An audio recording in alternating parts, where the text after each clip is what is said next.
Wonderful. Well, here we are, ladies and gentlemen. It is 7:03, and I would like to call to order this meeting of the Town of St. Andrews Planning Advisory Committee. We're November 19th, 2025, here in the W.C. O'Neill Arena Council Chambers.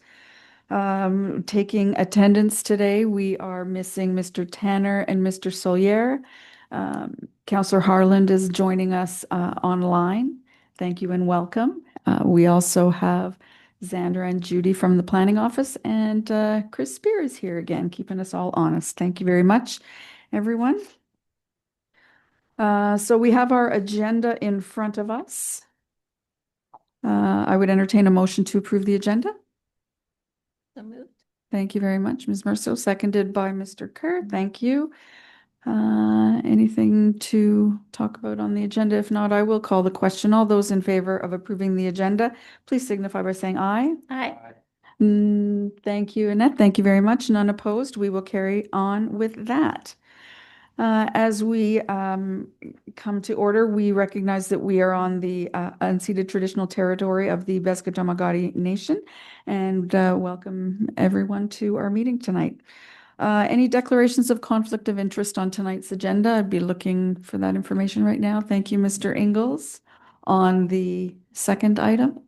Yes, for 111 Water Street. Thank you very much. Thank you. All right, so nobody else tonight? Doesn't look like it. All right, so confirmation of minutes. We have our minutes also in front of us. I'm sure we've all had an opportunity to review those. If so, we just have a quick change to that. We need to add Mr. Simmons to the record of attendance for the October 15th meetings. We'll just make that a little friendly amendment. If anyone wants to make a motion to approve the minutes, please signify. Move as amended. Thank you, Rebecca. Jeremiah, excellent. Seconded again. So if that's the only change to the minutes, I will call the question. All those in favor of adopting these minutes for October 15th, please signify by saying aye. Aye. Excellent. All hands up, none opposed. We will move forward.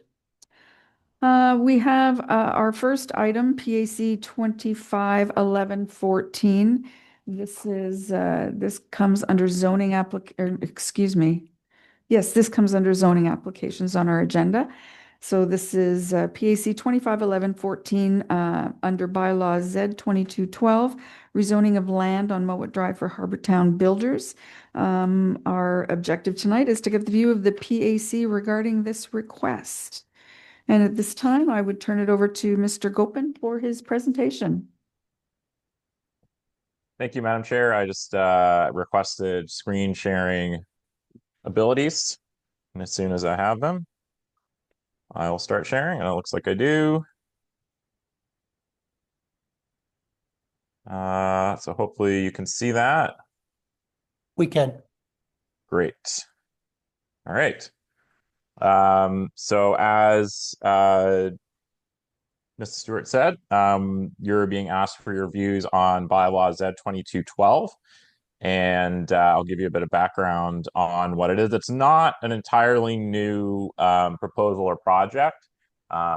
So it will be familiar to some of you, although I think, Rebecca, I don't think you were around when this project first came by PAC. So hopefully I can fill everybody in enough.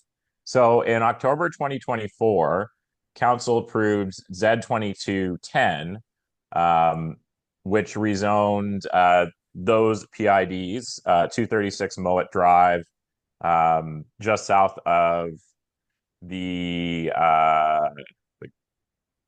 there's a motel there, not the picket fence, the other one, just south of there. Green side. PAC, green side, I think it was something green. PAC would have given your views at that time. The rezoning was from the service residential zone to the integrated development zone.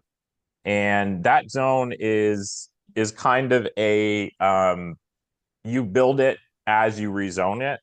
So in this case, it was a specific zone for a development that included a private road, condominium with 12 detached two-story dwellings. So they would all be on one property, but there would be a condominium corporation required to be developed under the Condominium Act. that would maintain the common areas and road, very similar to a homeowners association. In the bylaw itself, in Z 2210, as a schedule, there were conditions including design, stormwater management, screening, landscaping, and conformity with the site plan they provided. So that's kind of how what Z 2210 did. And what's happening now is the applicants have requested a small portion of PID 151999391, which is currently owned by the town. And they've also, they're requesting this because they've made a few changes to the site and concept plan based on some of their early, I guess, marketing kind of test balloons. And so they want to make these changes, and to make the changes and add this other piece of land, which is currently in a different zone. It needs to be dealt with in Z20 in a rezoning bylaw very similar to Z2210. So they've reduced the number from 12 to 11, and now these include attached garages. So as I said, Z2212, what it does is it basically takes that other piece of land, includes it in the area of the integrated development zone that Z2210 covered, and replaces the site plan. Still has the same conditions and standards. It just is reflecting these changes from the applicant. So this is the zoning and the properties. And you can see the properties that have already been rezoned to the integrated development zone, and then that very small portion of the other PID that's currently owned by the town. Just some site photos, drone shot of the properties. This house either has been or will be demolished. I think it has been already. I'm not actually sure. It's still there. It is still there. It's still there? Okay. The intent is to demolish it. And this is the new site plan. So the road now has two entrances and exits. That extra piece of land allows them to incorporate that. And the houses they're taking up a bit more space with the garages. So it's moving a little bit further away from the initial pedestrian-oriented development that was envisioned. There's still the center of the project is pedestrian-oriented recreational green space. And all the houses actually front onto that space. So it's still very much from that angle, it's very much a pedestrian-oriented kind of community pocket neighborhood is some language currently being used to describe these types of developments. But the applicant just felt in this market in St. Andrews, not having garages was going to be a deal breaker for too many potential clients. So these are some of the renderings provided. And you do have to think of the site as being oriented around the park, or the little walkways and everything, with everything fronting onto it with porches, kind of that traditional small town community neighborhood feel on that side. Still with the there's still the garages, but I think they tried to make them as they're in the back, they're as hidden as possible. And the different colors is something that's actually included in the conditions. So they're required, under Z2210, they're required to have 4 different colors, and no color could be next to another color. Again, to get that, kind of traditional maritime look. And in terms of legislation, there is the statement of public interest around promoting different housing options. And this is kind of a new concept for St. Andrews, not super radical by any means, but sort of developing this kind of condominium with everybody sharing green space. is definitely a new concept and a different type of home ownership model that exists currently in the community. In the municipal plan, there's policies around efficient and sustainable land use and development patterns, mixing densities, and you do have along this stretch of Mowat, you're kind of coming right into town there. You've got some commercial stuff happening. You've got new apartments, and so it's not a huge development. It's 11 units on a fairly large piece of land, but it's in a good location and definitely is certainly walkable, even if the developer feels like there needs to be some amenities for cars in it. Again, a similar policy around different types of ownership units, smaller units, and just giving people more options in terms of housing. So, these aren't huge houses, 2 stories. They're very modest. Still going to be new, so how affordable they truly are is going to be relative, but I think that's certainly part of the idea with them being the size they are, and they're trying to maximize the land as much as possible.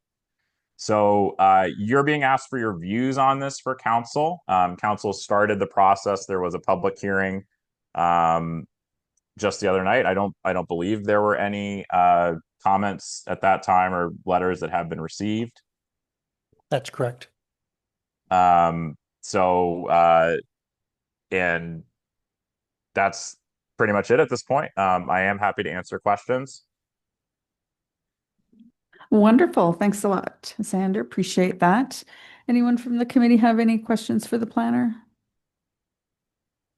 Yes, Ms. Mercero. Thank you. I guess I'm curious if the town has already considered this request for the portion of their land and deemed it surplus and sort of understand that there's terms with the purchaser that are agreed upon. Like, has that already happened and been discussed? Through you, Turn it Madam over, Chair. yes. Yeah, no, Yeah. they had prepared a tentative subdivision plan that Mhm. council looked at a few weeks ago, maybe a couple of months ago now, to be honest, in order for them to start this process again.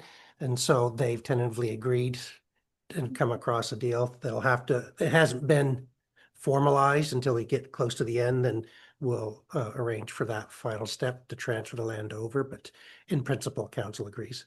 Okay. Thank great. you. A couple more, if I may. And I guess this is perhaps a bit of an aside, but just the zoning that is being sought is identified as being sought because the current definition doesn't really contemplate this kind of scenario, which is more like what I'm familiar with, a bare land strata, and this seems to be fitting that definition. So I'm just curious to know, are we going to accommodate that in the new zoning bylaw and adjust for that? Yes, definitely. When this zoning bylaw was written, the only zone that allowed for condominiums was the high density multiple residential zone. So at that time, the idea of a condo was going to be like an apartment style, and that really limited what you could do. But this is definitely, as you said, it's a more popular form in other markets, and definitely has potential here. So we want to be, I think, in a new zoning bylaw, the ownership model is not particularly relevant. It's really more what is the actual land use, whether people are renting, owning bare land, owning fee simple. That is more private matters that the town doesn't really need to get involved in. Great, that's good to hear. My last question is kind of a procedural one. I haven't been involved in this scenario where we're asked to provide advice to council, so I'm just wondering about the format of that advice. Is it through passing a formal motion that contains the advice? What happens, excuse me, when it comes back to the table, which is pretty soon here, We'll just go around and everyone will be able to offer their opinions, observations. I write them down in a letter. I send them to council. We do have a motion to accept what I've written down. I'll repeat everything that you've said. And then there'll be just a motion to, ratify or accept what I'm going to write into my letter. And then the letter is drafted tomorrow morning and sent off to council. That sounds like a great process. Thanks for doing that. Thank you very much. Anybody else? Questions for the planner? Yes, Dwight. Xander, quickly, you said the road will be private, but there's going to be two neighboring properties that access this road, it looks like, on the site plan. So Yeah. how does that make any difference at all, even though it's private?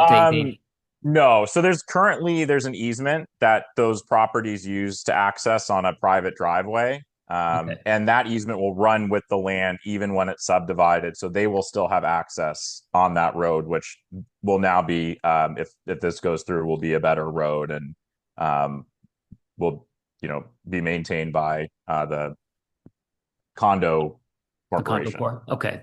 Yeah. And then the zoning number 9, I'm wondering whether we could actually add, it talks about lighting. Could we actually add night dark sky friendly with full cutoff shield, just to make sure that we are getting, I know we say shall be shielded and directed downwards, but just to be a little bit more precise. I don't know Yeah, if and that's prescriptive. I would say if that's something PAC would like to see, the way to ask for that would be to ask to see it on the site plan. Mhm. Along with, And say, sorry, go ahead.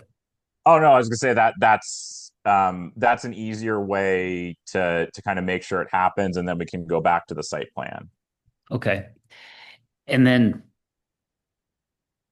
I do like the fact that this is, in my mind, it's changed quite a bit from what they brought in a year ago. And it sounds like whether the town staff has been working with them or they've listened to us, but I like the fact that the built form is much more varied than it was before. The second floor is built into the roof line, which is great. I say kudos to what the direction they're going towards. My concern right now, and I like the fact you've got this communal space in the middle, which is great, and the people are addressing that. The only thing is that the roadside is becoming a really blank canvas. And I'm wondering, was there any other talk? I mean, I know there's a garage door, but was there any other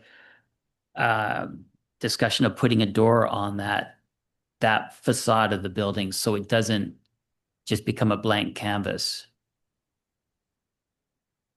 That didn't come up, but that could certainly be a suggestion to council to have that be a design requirement or more fenestration or something. Yeah, it's just I do know what you're talking about. it just becomes a little bit like a foreign building because there's no entrance. Like, yes, I know there's a garage door, but it's like with my house, I have a front door and I also have a back door. So I mean, it's typical to have both entrances. But I mean, I really do like the direction they've gone towards. This is much better than what it was before. I think the challenge they're going to have will be just with blending in the edges, so you make sure it doesn't become a enclave that is still part of the community, but it does have some separation. So that's going to be a real challenge. I think that's always a challenge, but it's just feathering those edges so it does read like it's part of the community, that it's just not offset from the community. But I will say they've done a really good job in comparison to what we had a year ago. So it's great to see this. And I think development like this that encourages more density on smaller plots of land is something we need to look at as well, because if we are building for an aging population, people don't want to be looking after a really large parcel of land also. So this I think works really well with the town. That's all. Can I ask, just with this blank canvas that you talk about, how these develop or how these result in a bit of a blank canvas, even though there's windows on that side of the building, that's not enough of a, And the buffering of the trees that It are would- going up, like. It would still, it'd be nice just to have an entrance. So Yeah. so like, let's say, for example, Amazon's coming along. They're going to drop off a parcel. Where do they drop it off at? There's no door. So they have to go to the inside. So it'd be like having your own house and not having a door at the front. Right. And there are a few houses in town, which is kind of interesting. The doors are kind of a little bit hidden to the side and not at the front. And even that, to me, it's not off-putting, but you just want to have eyes on the street, connection to the street. I know this is a private road, but it would still be nice to have that connection. So say, for example, you go for a walk, you come home. Instead of having to go to that communal space, you could walk from the road into your house without going through your garage. Mhm. So it would be nice. Like I said, I don't know that they've ever explored it, whether they Yeah. talked about it. So, I mean, it's just an idea. If I may, Madam Chair, Yes, sir. maybe Xander, if you've got the floor plans, if they've provided those, I don't think these are smaller homes. I'm thinking that there might be bedrooms or something on the back end, and so it may be hard to put a door in without sacrificing other spaces. Which is probably where the windows lead. Yes. Yeah. Yeah, I mean, I think if it's been considered and there's reasons why not, then that's kind of what you're getting at, right, Dwight? It's like, has anybody thought of this? Yeah. It's just like I say, it's you typically want to have a door at the front of your house with a civic address so people know where you're entering and when you're exiting. But I understand that this is flipped. We're looking at the backside.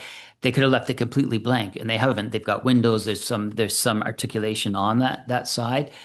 And I know it's a private road again. The only people using this road will be the actual residents. So I understand that. It's just, like I said, if they've already looked at it and they can't do it, okay, fine. I mean, it's just something I looked at just now. I didn't realize they had nothing on the street side of the road, street side of the properties. They haven't provided floor plans at this time.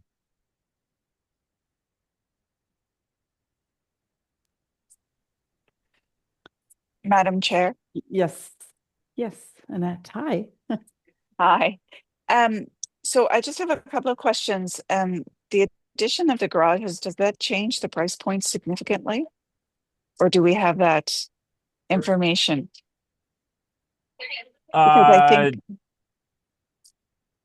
It might. because I think that when they originally presented this to us, it was like between 250 and 3. And I just didn't know if the garages were going to significantly increase. I think in their minds, if it does increase the cost of the units, then it's a trade-off that is worth the value because they see more people as being interested in homes with garages. Mhm. Okay. And my second question was in the original agreement under terms and conditions in number 7.c, we talked about, or it's written in the agreement, that when abutting a residential use, landscaping shall include a wall or decorative wooden fence or a chain link fence with filler strips woven into the mesh or some other screening facility. Did we put those conditions in? Because I don't remember that. Yes. So we agreed to a mean- chain. Yes. Okay. To Dwight's point, in terms of sort of integrating it into the community, I see the chain link fence, even if it's has woven mesh, whatever, as a barrier between the abutting residential facilities. It does not aesthetically, that does not have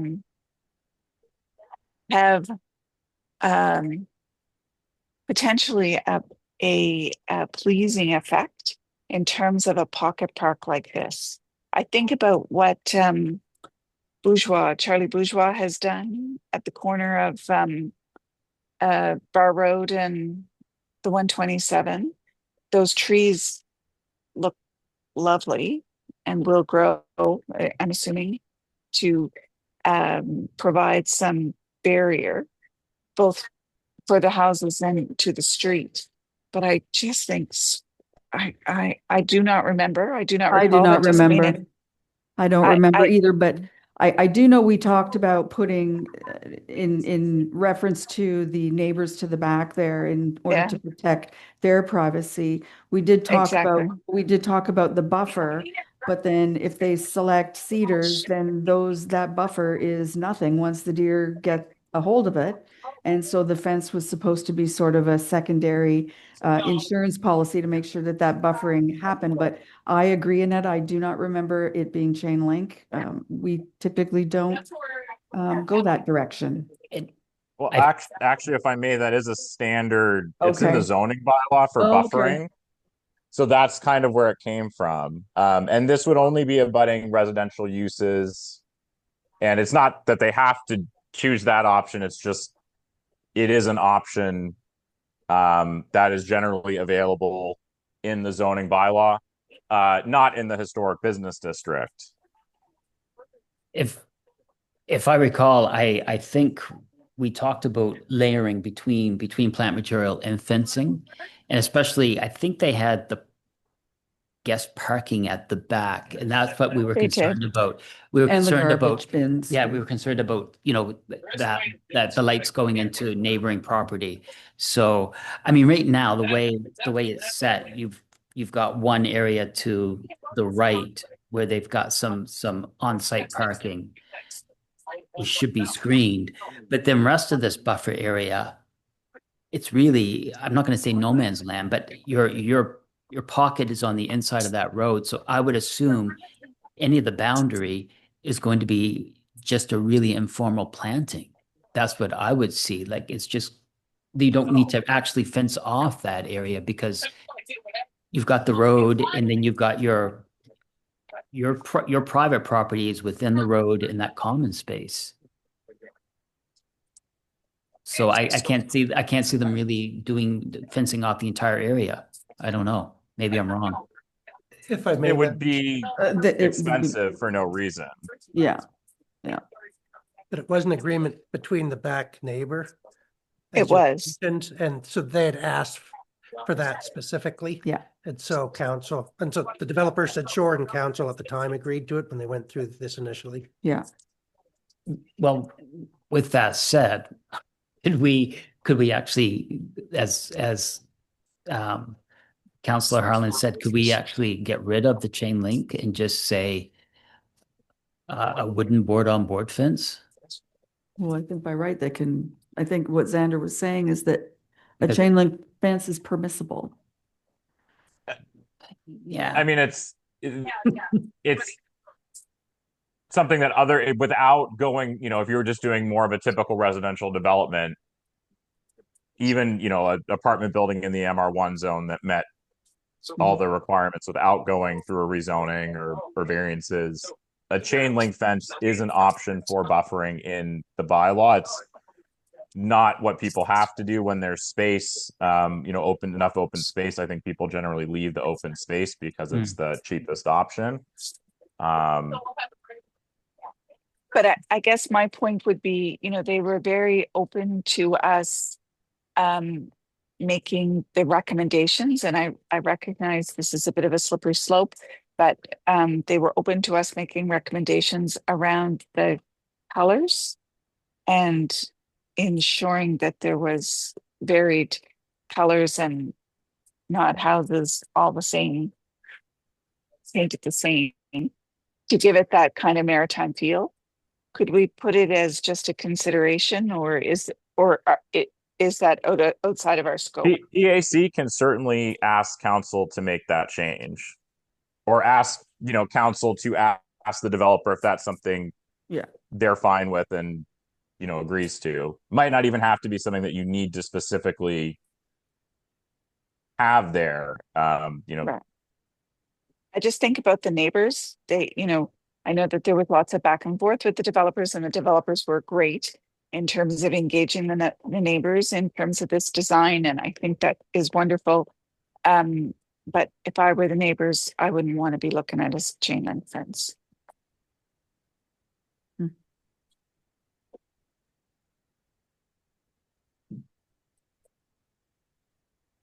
I'm absolutely happy to put it in the recommendations and our observations. At the end of the day, it is council decision, but if this is something the committee wants to go to bat on, then, I'm absolutely happy to include it in the letter.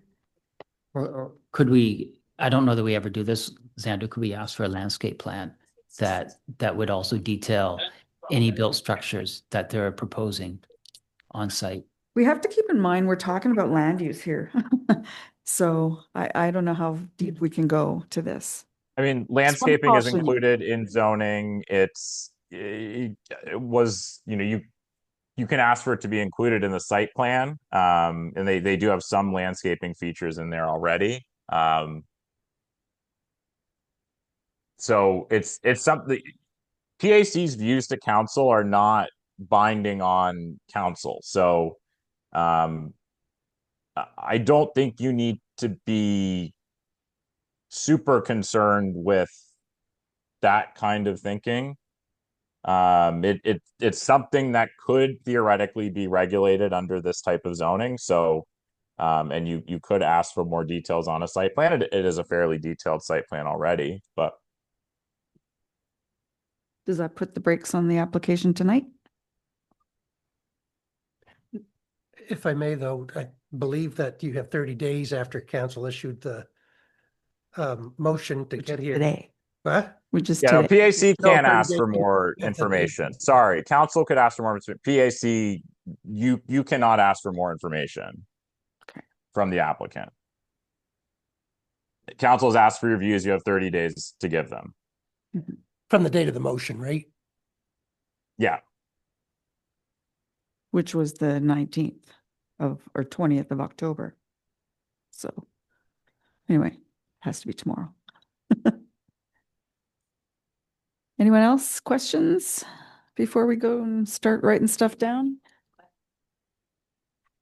Okay, I don't know if these are really relevant or not. Does there need to be any kind of traffic, maybe not a study, but evaluation for, I take it one of these roads will probably be, I take it this will be one way, this horseshoe? No, I will say that the town did a traffic study before Compass Housing and the Chris Evans project all went up, and the consensus was you could probably put 2 more high rises out there and it'd still not be an issue. So Okay, They weren't Uh, even pointing to where the trouble yeah, was. it's just I won't say major, it's a highway, it's a provincial highway. So it's used to a fair amount of traffic. The other thing too, that we found with Anchor's Landing was there's worried about traffic, but it's retirees that tend to be in these facilities. So they're not racing out with the school kids and the workflow, right? It's kind of more throughout the rest of the day is what the assumption would have been. Then we're even seeing that with the Van Horn Garden Estates, that you don't tend to see many cars going out between the hours of 7:30 and 9 o'clock. It's just Yeah. hit and miss as they go to do chores and stuff. Yeah, and it was also a concern too with even with the building at Princess Royal and water, but like not all those cars leave at once. So, kind of got to temper that. But anyway, number 2 is I see there's 5 parking spaces on the right-hand side for the, I can assume the 5 houses on the right-hand side. Nothing on the other side. Is that something that we could suggest I think that's visitor parking. visitor parking for? It's just the 5 Mhm. 5 for the 10 houses, that's it, okay. All right, I don't. Yeah, they're only, more the questions, zoning I bylaw would guess, only just- require 1 parking space per unit. And And that's these what they have have. 2 per unit plus the extra 5. Yep, okay. I don't really have any suggestions or comments. I do like Dwight's idea with the door on the back side. But I like this layout better than the original one we saw, I 8 or 10 months ago. And I like what's also already scheduled in, what's already written in C1 also, so. That's it for me. Sorry, C1. Under the comments. They're already written here. Right. Okay. And Ms. Mersrow, you said you had some more questions? Yeah, thank you. Just wondering if we know the size of the dwellings in this iteration of the plan, or the approximate size.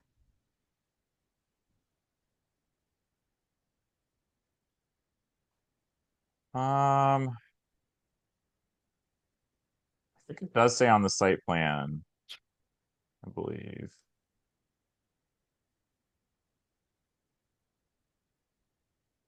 Two-story house, 21 by 43 times 2. It's about 1,600 square feet, 15 to 1,600. Thank you very much. Another question. I'm wondering with the, I think it's called a condominium board that would have to be established to regulate or to manage the roads and common areas. Do you know, Xander, in New Brunswick, do they have the right to restrict tenure of the properties and, for example, prevent them from being rented? Uh, I mean, I know it's all governed under there's a condominium act.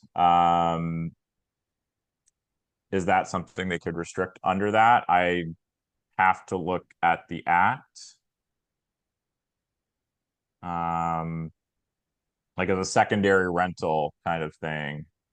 And some condos do, I know, especially like high-rise condos will restrict that, but then in some cases they end up being investment vehicles, which is a bit of an issue. Yeah, and don't feel like you have to produce a response on the spot, but I do think that's a really important consideration that became a big problem in BC with condos restricting tenure to only owners, and it really reduces the flexibility in the housing market when you can't rent out your place. So if that is something that this board would have authority to do, I would also hope the municipality would have the authority to ensure that these can permit rental use. That's how it worked in BC. I would hope it's the same here. So just putting that out for consideration. I was going to share more thoughts, Annette, but I see you have your hand, and I thought you might want to speak to that on that topic.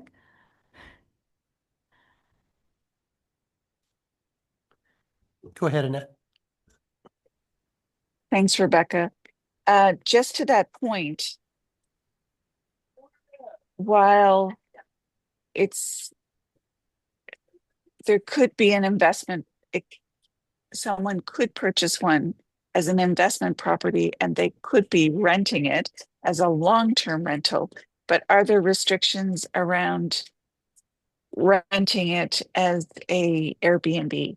I'm assuming there is. I think, oh shoot.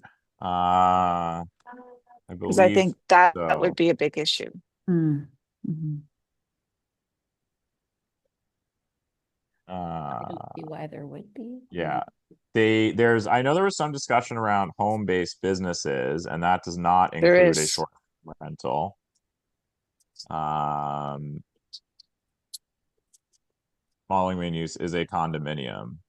Following secondary use, one home-based business, and that does not include short-term rental. So no, short-term rental would not be an allowed use. Okay, Yeah, we did think of that. good. But Thanks. nothing would prevent long-term rental. And I think the the context for condominiums in New Brunswick is fairly different from what is going on in BC. I don't think it would be a concern if people did want to rent these for long term. I think Yeah, just to Rebecca, your clarify, concern is I would more advocate for that. I think that yes. we need that flexibility in the housing Yes. market here for everything to be rented, in my view. So just wanting to make sure there isn't a risk that this board could prevent that within the properties. Yeah. And if there is that risk, I would encourage the town to see if they have the authority to ensure that the tenure is open to ownership and rentals. So that's just one consideration. I'll just weigh in with a few other thoughts. I wasn't here for the previous iteration of this, but I do think I may have preferred the last version from a standpoint of housing supply and affordability. Although they're still modest in size, I was glad to hear that these are larger and there's one fewer house in this plan. And so those two factors combined mean these will necessarily be more expensive houses for this developer to sell. And so I think that part's a bit unfortunate, and I certainly understand the market would prefer homes with garages largely, but I do think, we exist in a really tight housing market here, where people have to make compromises and they will make compromises. And certainly there will not be a challenge selling these units. So I think just to temper, sometimes I think it's helpful to temper the wishes of developers in those ways and think about the trade-offs. All of that said, I do think it's a really good proposal. Sometimes I think it's hard not to let the perfect be the enemy of the good. Is that how it goes? Yeah. And so from a standpoint of just diversifying the housing options in St. Andrews, I think this is a really strong proposal. It's a very efficient use of land relative to our single family landscape that exists mostly. And I think from a design perspective, it looks really great. I like the conditions that are embedded in it. And I like the orientation to the center of the property to create some livable space for the residents. So yeah, those are all in all my thoughts. One final one is just I'm a person who always likes to have a lot of information for my decisions and advice and have that tendency.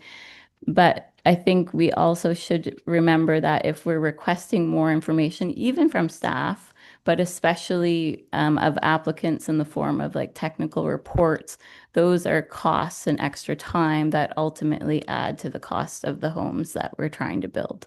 So I think that's it's just something that we need to do in a measured way. That's it. Thank you. Excellent. Anyone else before I formalize this? Annette, did you have something else? No, I'm good. Awesome. Thanks.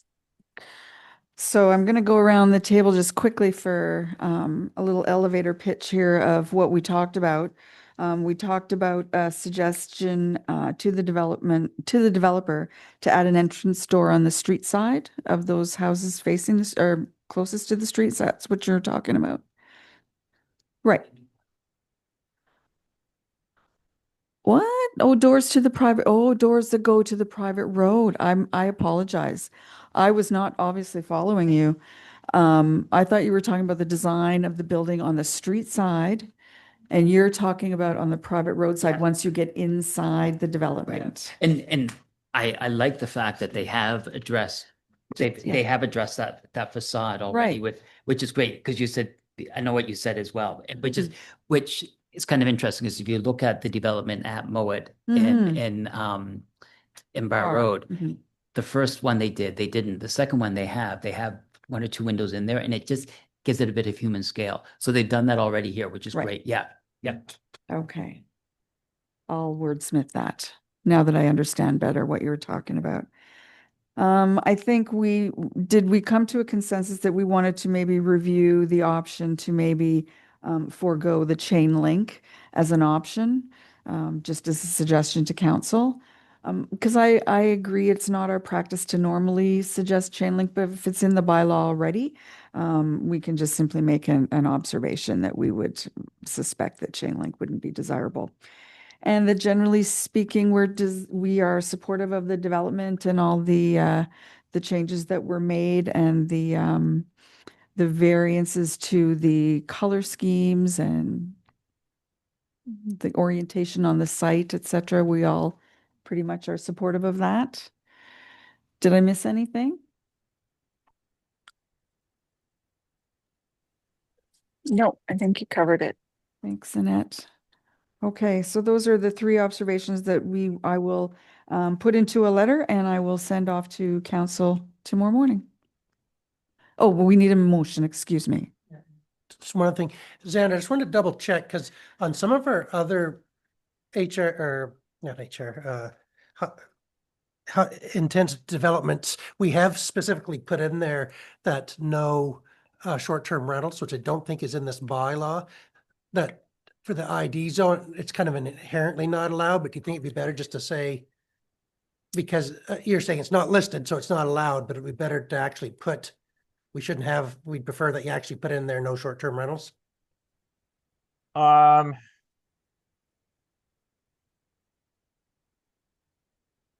It would be redundant. It's not a substantial change. It wouldn't effectively change anything. I think realistically, people buying the condos are not going to be reading this. They're going to be reading the bylaws of the condominium corporation. And I would be shocked if they didn't also say you couldn't do it. But if council strongly feels like they should list no short-term rentals, you could do that, and it would definitely not be a substantial change.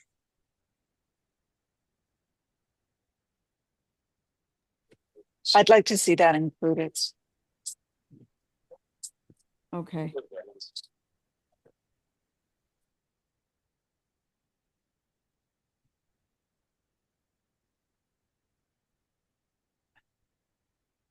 I mean, to be honest, if this definition of single unit dwelling says does not include a short-term rental, that is how you would say that.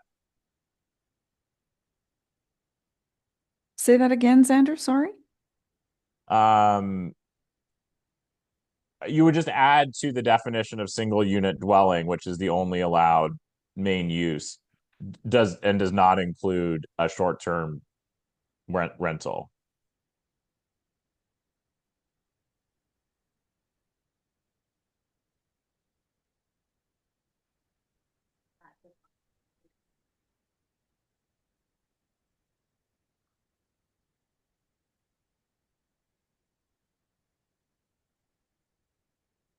I'm not sure the wording of that.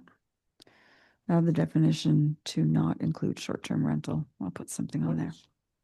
Like 30 days or less. And Madam Chair, I think as long as you just put it in plain form, you don't have to wordsmith it right into the bylaw and leave it up to the planner and council Okay. to do that. So instead of trying to put the legalese in, that's why we hire Xander and Judy to figure that stuff out. Thank you. I do appreciate that.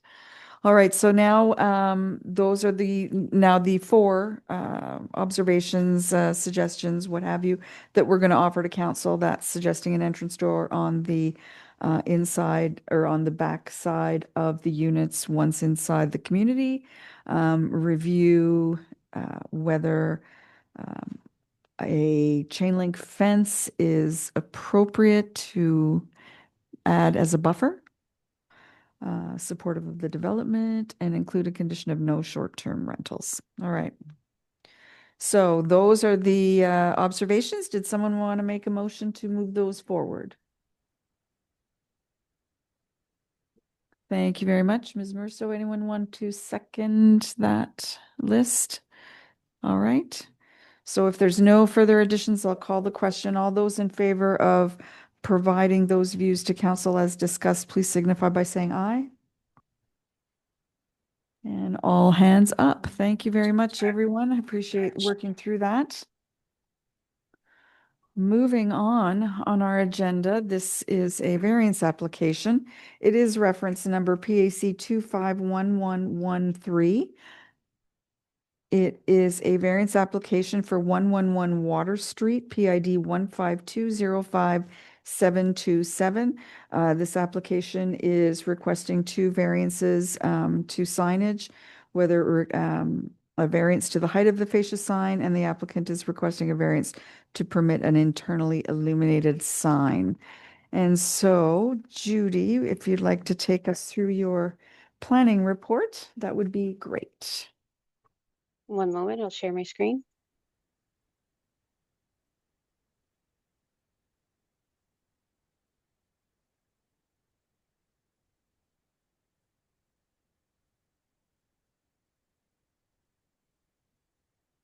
Okay, so the subject lot is currently used as a motel, and that use is a permitted main conditional use within the MU zone, and it is within the historical business district.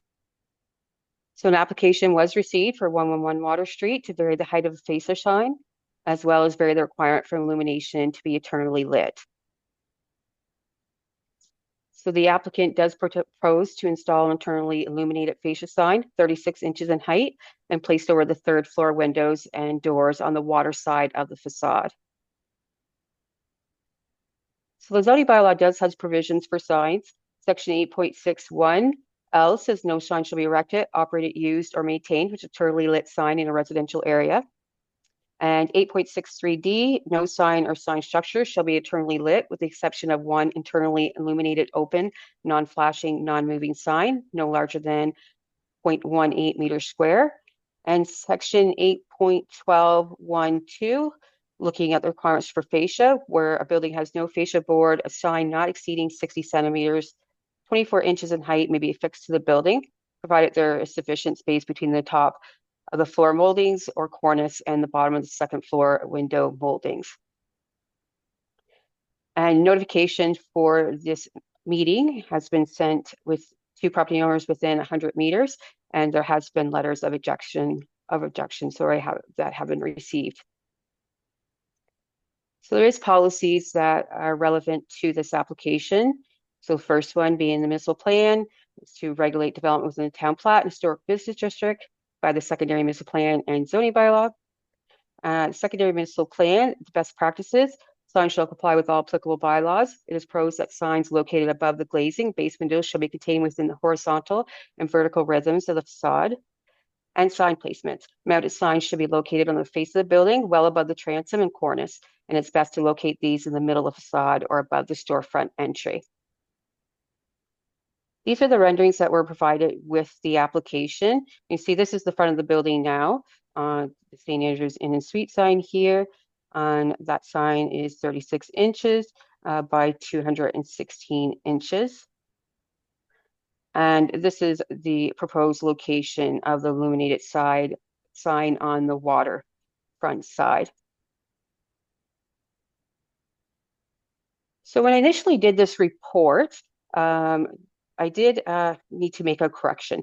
So this sign, the existing sign, it did get a variance. So the existing internally lit fascia sign was granted a variance, and it was permitted in 2024. So the status of the existing sign is not non-conforming.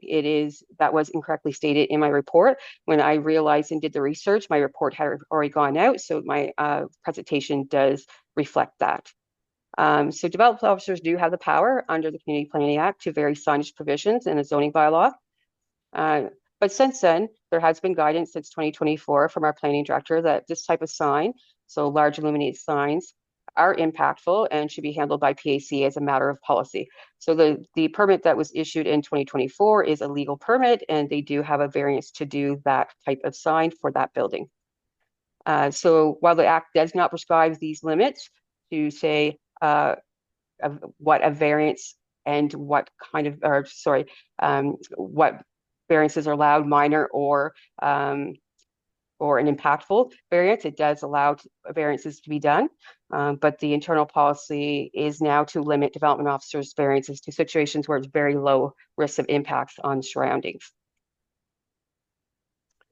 And so in consultation with the planning director, I stated that while sign illumination is something which could be varied per section 8.51D of the zoning bylaw, the fact that large illuminated signs are listed under prohibited category means that there is a general intent of the bylaw to regulate off-sign impacts of any large illuminated signs. So where one larger illuminated fascia sign now exists, bearing the bylaw for a second time to allow another such sign would work against the bylaw's general intent. So when we're looking at variances for this situation, variances can be applied when it's reasonable or desirable for the development of land and within the general intent of the bylaw. As a proposed sign is prohibited by the bylaw, one variance was already granted for the front facing side or street view. The variance to do another illuminated sign would not be reasonable or desirable and would not align in the bylaw's general intent. So staff recommends that the Planning Advisory Committee deny the requested variance for 111 Water Street, St. Andrews, PID 15205720 to allow for an internally lit illuminated fascia sign, as the variances are neither reasonable nor desirable and do not align with the general intent of the bylaw. I will say that if the applicant did want to change to gooseneck lighting, they could come back to PAC for a variance, but it would be a variance in the height of the sign, but they would not be able to request another variance for the same two variances that have been requested now if PAC does deny them. That's the end of my presentation. I'm happy to answer any questions. Thank you very much, Judy. Anyone from the committee have any questions for Ms. Hartford?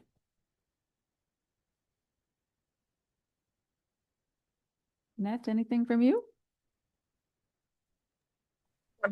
No, other than I do question the need for a sign on the Water Street side of the building, but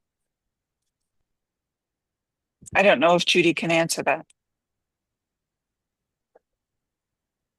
In my opinion, there is no need to have another illuminated sign on that side of the building. The advertising signs are for advertisement, and I believe that the front fascia sign, it is providing that advertisement as it needs from the street. But to do another illuminated sign, I don't believe that that's required. Thank you. Thanks. Anyone else? I did forget to note that Dwight has stepped away from the table just for the minutes to reflect. Anyway, go ahead. I don't have any questions, but just a comment. Mm-hmm. So I kind of asked myself the same question. Why do they want to put a sign, you know, pointing out to the ocean, basically? So I walked down the wharf and just had a vision and looked and imagined what it would look like. And it's really relevant where the hotel is now without a sign. And I don't see that a sign would, you know, there's just no need for a sign pointing out towards Navy Island. So in my view, I won't be able to approve that they need a sign on the backside shining out to the water. Thank you very much. Anything from you, Kevin? No? All right, so we have a suggested motion. If anyone wants to take a stab at that, we'll. I'll speak up. Why not? Sorry, pardon me. Oh, I've forgotten a few things here. So we've dealt with questions to the planner. Is the applicant online, and would the applicant like to say anything? There isn't, the applicant does not appear to be online. All right. Is there anyone online that wanted to speak to this? I'm not sure. So if anyone on the Zoom would like to speak, can you raise up your virtual hand?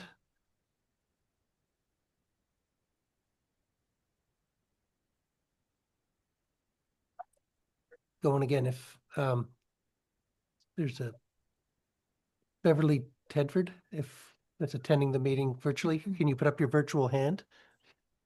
Which I think is in the bottom center, I believe. Maybe just observing. Oh, Hmm? it went up, it went down. Okay, I think she may want to talk. My Oh, apologies. there she is. Um, Yes, I am here, and I agree with the comments that have been made, and I don't have anything further to add. Thank you. Thanks very much. All right. So that having been said, now we come back to the committee table. Kevin, did you have something you wanted to add? I was just gonna read the file, read the Oh, motion. all right. If you're ready to do that, please, by all means. That the Planning Advisory Committee of the Town of St. Andrews deny the requested variances for 111 Water Street, St. Andrews, PID 15205-727, being to allow for a variance in the height of a fascia sign and to permit an internally illuminated sign. Thanks very much. Do we have a seconder for that motion? Ms. Harland, Councillor Harland has seconded that. Excellent. If there's no more discussion or comments, I will call the question. All those in favor of denying the request for the sign variances, please signify by saying aye. Aye. All hands up. That application is denied, actually. Thank you. All right, so I have to find my agenda. Oops. All right, so. Oh, wow, he really left the room. So moving on through the agenda, we have no sign applications, nothing under new business. Any PAC member comments tonight? Yes. Thanks, Chair. I just wanted to let the committee know that in October, I facilitated at an event hosted by the Age Friendly Advisory Committee of the town. The Day for the Ages, it was called. They're trying to update their, I think it's a 10-year strategy. And I facilitated a table on the topic of housing, and a lot of ideas, suggestions, grievances came forward over the course of the day. The committee is trying to sort of make sense of that and figure out their next steps. But I think if the committee's interested, I would either suggest that someone from that committee come and address us and fill us in on those next steps, or I could give a quick summary of the key points that were heard that day at a future meeting. Well, we'd like to hear from you. So yeah, we'll Okay. certainly, we'll put it on a future agenda if that's okay. Yeah, absolutely. Okay. Thank you. Thanks. Anything from anyone else under PAC comments? No? All right, why do I keep putting my agenda away? All right, so we now will move to closed items. I don't know what happens there. So if I could just ask Judy and Xander to go off for now. And Ms. Tedford, if you could go off too.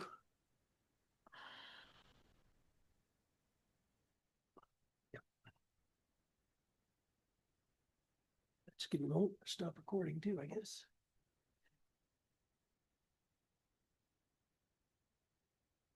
Oh.